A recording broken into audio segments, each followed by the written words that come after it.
Perdonar es decir, dejar atrás todo aquello que nos hace daño. Hoy estará con nosotros la doctora María Rojas Estapel con un nuevo video.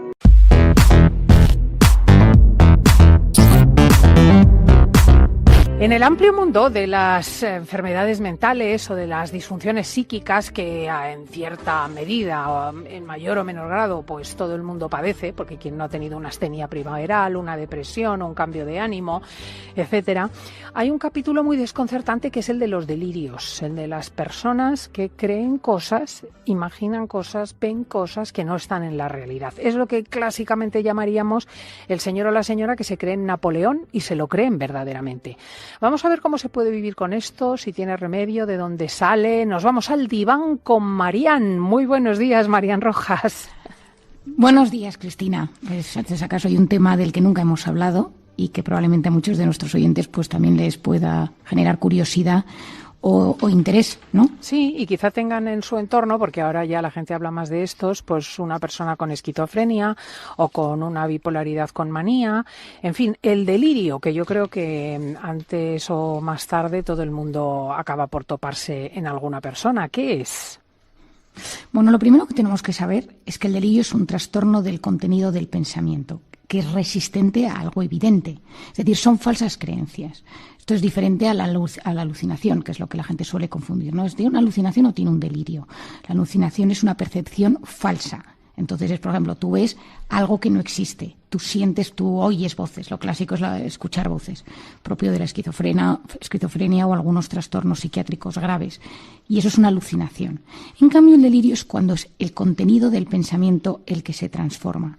Entonces, cuando tú tienes un trastorno delirante, como lo decimos en el manual de psiquiatría, pues son ideas delirantes por lo menos de un mes de duración. No es una esquizofrenia, es importante, pero no es lo mismo la esquizofrenia que el trastorno delirante. El trastorno delirante puede aparecer por diferentes razones. Puede aparecer por consumo de drogas, alcohol, drogas. Puede producirse por dejar de consumirlas. El síndrome típico de abstinencia, que por ejemplo en el alcohol, el delirium tremens, que tiene este nombre, que seguro que a algún oyente le suena, que es que dejas de beber de golpe y de repente te empiezas a tener alucinaciones, o gente que ha bebido muchísimo en una intoxicación, que puedes tener delirios, o que hay gente que bebe mucho y deja de beber. Algunos fármacos pueden producir delirio, algunos ingresos con anestesia, cirugías cardíacas, estancias en la UCI, pues eso también pueden producir delirios, y esto a veces es bueno que uno lo sepa, porque personas, yo lo he visto en algún caso en consulta últimamente, que han estado ingresados en el hospital, una operación complicada, en la UCI, una anestesia larga, y de repente empiezan con cuadros delirantes, ¿no? Y te empiezan a decir, y angustia muchísimo a la familia, porque claro, la típica frase de, pues estoy pensando en un paciente que me decía el otro día, ¿no? Se ha vuelto loco, ¿no? Y entonces esto es una cosa que no se debe decir nunca, porque no se debe hablar nunca así, pero es la sensación de pérdida de control.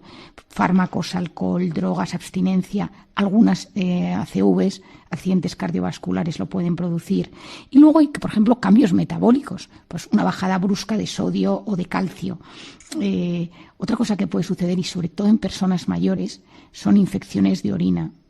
O algunos tipos de infecciones en personas mayores producen cuadros delirantes. Yo he visto, me acuerdo muchas veces en urgencias del hospital, que cuando venía una persona mayor le pedía siempre una analítica de orina. Entonces yo me preguntaba, digo, bueno, pues si viene con un tema de la cabeza, porque vamos a hacer una analítica de orina, bueno, pues que esos cambios metabólicos hipersensibles para los mayores producen cambios en su pensamiento. Y luego, por supuesto, falta de sueño, es decir, si una persona tiene sin dormir o está sin dormir días, semanas o duerme muy mal, pues puedes provocarlo o potenciarlo si esa persona lo tiene. Si tienes una persona con un trastorno delirante, esa persona, si encima no duerme, esto se va a agudizar. Y luego situaciones de mucho estrés o de mucho dolor, situaciones de mucho dolor físico, psicológico que te lo pueden producir. Y luego, por supuesto que no lo meto aquí, las enfermedades o algunos trastornos psiquiátricos, pues desde algunas esquizofrenias, trastornos delirantes, trastornos bipolares, algunas depresiones pueden tener introducidos. O sea, que estas son las causas y hay que saberlo, ¿no? Sí. Y luego, ¿qué es esto? Bueno, como un ejemplo, para que la gente entienda de qué hablamos cuando decimos que alguien está delirando. Bueno, los principales tipos de delirio son el de celo, la celotipia, que seguro que a muchos les suena, que es la convicción total de que una persona te está siendo infiel. Yo tuve un caso esta semana de un paciente que estoy viendo que está absolutamente convencido que su pareja le está siendo infiel. Y entonces todo lo relaciona con esa infidelidad. Yo he llamado a su pareja, he hablado con ella, le he preguntado, nos hemos reunido y me dice, Marian, estoy preocupado porque esto es un tema delirante, es decir, es una cosa que no es real, pero se le ha metido el pensamiento, le distorsiona la realidad, la forma de ser, y está absolutamente convencido, y es una celiotipia del libro, ¿no? Otro delirio es el delirio de grandeza, que esto seguro que a alguno le suena, que es una valoración exagerada de poder, de uno de repente se cree, pero se cree pues que es alguien que viene a salvar a alguien, que tiene un poder especial para alguna cosa, y eso es el delirio de grandeza. Luego otro muy típico es el de persecución. Esto he visto varios a lo largo de mi vida, que son pues gente que siente que la están persiguiendo. Y entonces hay un complot de persecución por alguna razón, ¿no? También he visto uno esta semana, pues una persona que estaba en un barco de vacaciones con su pareja y sus hijos y de repente sintió que había un grupo de personas del barco que venían a matarle.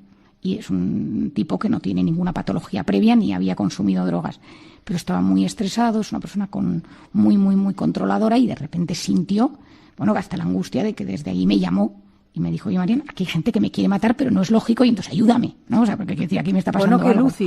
Qué lúcido. Bueno, es que hay algunos, esto es una cosa importante que tenemos que saber y es...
Y esto es una cosa importante, a veces en esos delirios las personas tienen la capacidad de darse cuenta de que hay algo fuera de la realidad.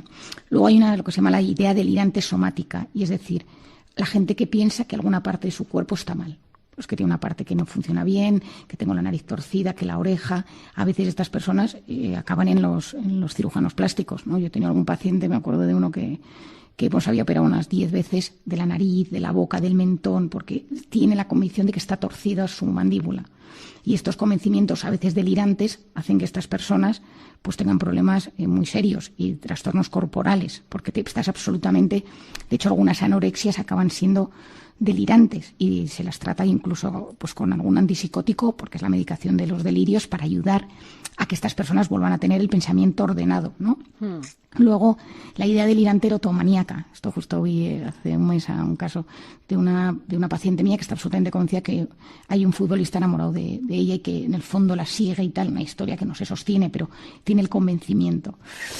Luego también hay delirios de que estás siendo controlado por alguna fuente externa, que los pensamientos no son propios, eso angustia muchísimo. Entonces, tenemos que entender que hay una cosa que es el delirio y luego tenemos que saber que hay otra cosa que son las alucinaciones y otras cosas que son las obsesiones.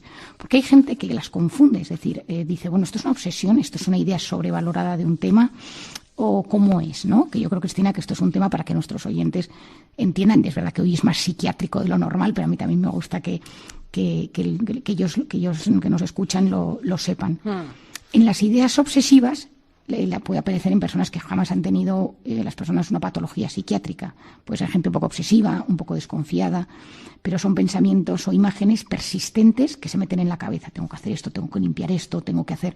pero es una obsesión y uno es consciente de que eso le angustia y lucha contra ese pensamiento. Esa es la idea en cambio en el delirio uno no es tan consciente de esto en general y se ve arrastrado por el delirio y está convencido de esa realidad. Entonces, esto es una de las grandes diferencias entre uno y otro. ¿Y con todo esto qué podemos hacer?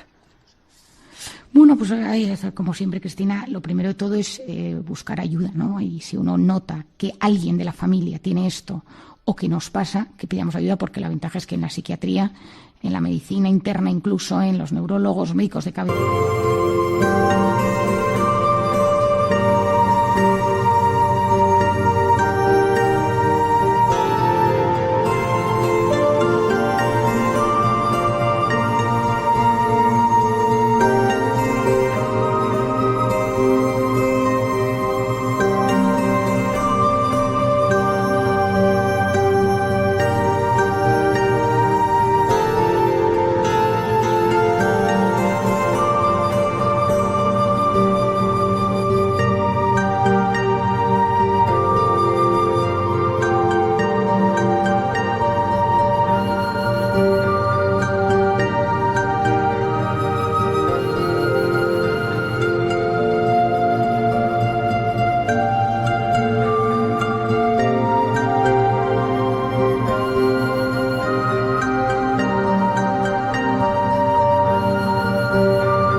Tienen mucha experiencia porque es algo que puede aparecer desde una demencia hasta un cuadro farmacológico. Cuando tú en urgencias viene una persona de golpe con un delirio, te empiezas con analítica de sangre, incluso puedes hacer una resonancia magnética. Estoy pensando en un caso de una vez que tenía un tumor cerebral y empezó con un delirio, ¿no?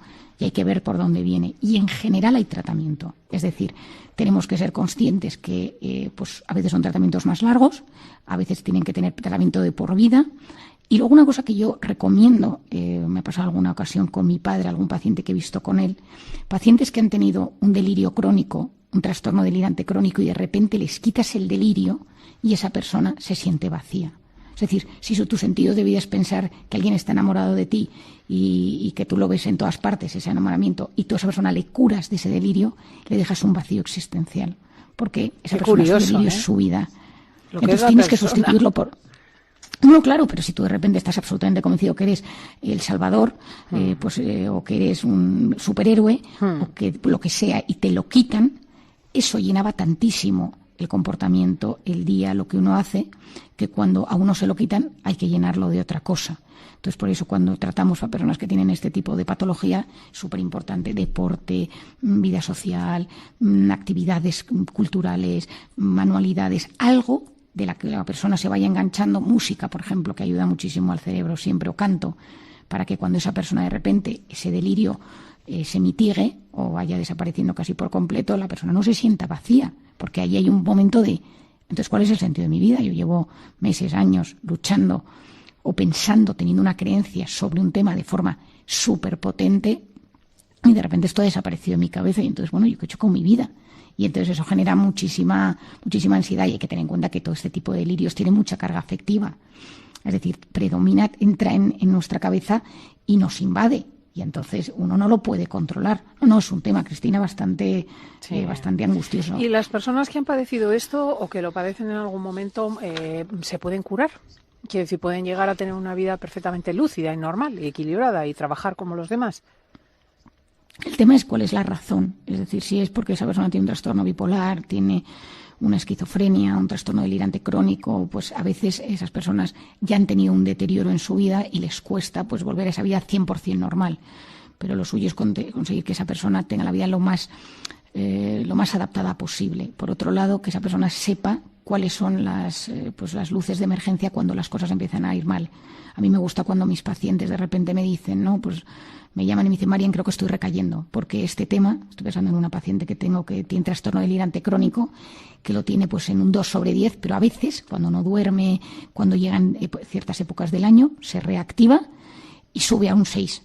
Nunca ya sube a 10 como estuvo cuando yo la conocí, pero es verdad que ella se angustia, ¿no? Y dice, Marian, cuidado. Bueno, pues ayudar a que esas personas tengan conciencia de sí mismas y ayudarles, y que si tienes que tomar medicación, pues que no la dejes, ¿no? A veces es que tienes que tomar medicación de por vida y a veces no es fácil. Pues es precioso esto también, porque aprendemos a ir conviviendo con la enfermedad mental, de la que gracias a Dios cada vez se habla más. Marian Rojas, muchísimas gracias y muy feliz sábado todavía. Pues muchísimas gracias y, como siempre, un gran abrazo a nuestros oyentes. Adiós, adiós. Si llegaste al final de este video, dale me gusta, comenta, comparte y recuerda siempre que en el fondo de cada persona hay tesoros escondidos que solo el amor revela.